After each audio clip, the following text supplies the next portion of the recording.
එකම තැන ඉබ්බු 4 දෙනා 3 දෙනෙක්ම බේරන්න පුළුවන් වුණා.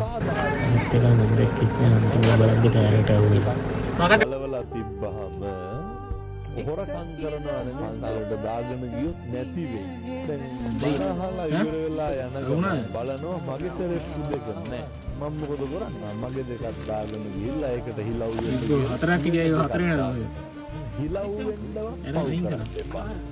අර මතක් මෙහෙම කරන්නේ නිසා මම මෙහෙම කරනවා නේද අපේ හාමුදුරුවනේ කියලා අපෙන් අහන්න එපා. අපි කරන්න ඕනේ අනෙක්ගේ ආධාර්මික ජීවිතේවත් අනෙක් දස කුසලයේ නියැලෙන එකවත් ඒක අපට අදාළ කරගන්න නරකයි. අපි නිරන්තරයෙන් ඉස්මතු කරගන්න ඕනේ අපි තුල දස කුසල අපි තුල සීල සම්පන්න බව. නිසා මම ඒ වෙනුවෙන් යෝජනා කරනවා තමන් තුල දැහැමි ජීවිතයක් ගත කිරීමේදී අනුන් මෙහෙම කරාය ඒ නිසා මාත් මෙහෙම කරනවා. ඕක තමයි ගොඩක් අදහැමි වෙන්න හේතුව.